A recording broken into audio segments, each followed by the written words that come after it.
but because it wasn't announced till yesterday. But Laura, the announcement of where we are going, brought to you by Pilot Flying J for everything SEC fans need on their journey to and from the game. Stop by Pilot or Flying J, the official travel center fueling the SEC. So where are we going? Knoxville! Yay! Woo! Your hometown.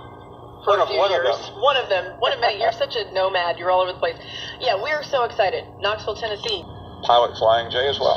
Well, yeah, we will be making a lot of pit stops at Pilot Flying J. As we drive up there Friday, we'll stop by every Pilot Flying J that we see. Anyway, and this is what we're going to find in Knoxville. Welcome back, our friends on radio. A couple of rants. One Saturday by Barry Odom, which we will get to if you're listening, Coach. Barry Odom Jr. Barry Odom Jr. Don't forget the junior. This from Butch Jones earlier today.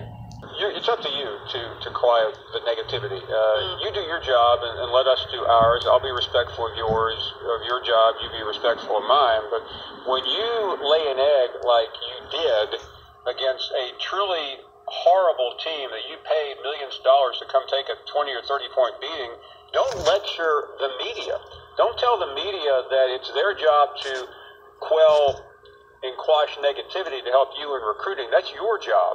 Your job is to coach the football team, not to lecture the media. And I really get sick and tired, Laura, of coaches telling the media how to do their job. And they always stick in that fake, I respect what you do. I don't think Butch Jones respects the media. I don't think Nick Saban respects the media. They use the media, they abuse the media, they do whatever they want with the media as long as it helps them. But the media's job is to call it like they see it, not to help you, not to prop you up, not to propagate your program.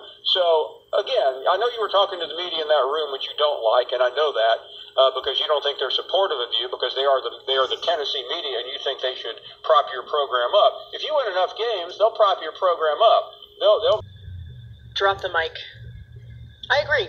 Here's the thing that's interesting, though. I think what a lot of these coaches try to do when things get crazy around them, and he knows he's under fire, he knows he's under pressure. He totally gets it. Eric Salee on the program later, who's already called for his firing. And this is a respected person. Yeah, and there are many respected people. There are people at this network as well and at ESPN who have called for this.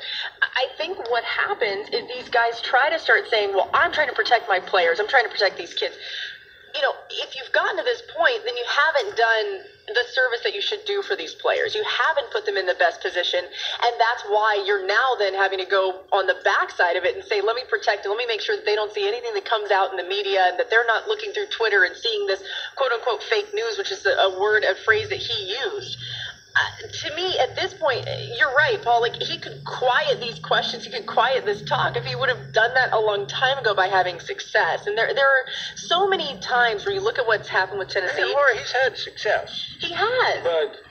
But not against the teams that matter. But for some reason, and I don't live in Knoxville, I haven't lived there in a long time, he has a problem with the local media there. He thinks that they're being way too negative. I mean, you know that. You cover this program. Yeah. And that's fine. I bet Nick Saban would say the same thing about some people. I mean, coaches feel like everyone there should be thankful that they're putting a program on. Coaches are interchangeable. The media in most places, including Tennessee, I went to school there. I learned about this business there. Is pretty supportive. They're not looking under rocks to try to hurt this program. No, and I think, if anything, they're saying, well, wait a second, we're going to dig up things that you've said in the past. You said you needed time, you needed to build this brick by brick, all the phrases that he's used. You needed to get your players in here. He said all that. Okay, so now we're at the point where he has that, and there's no time for excuses anymore. And I do think that this year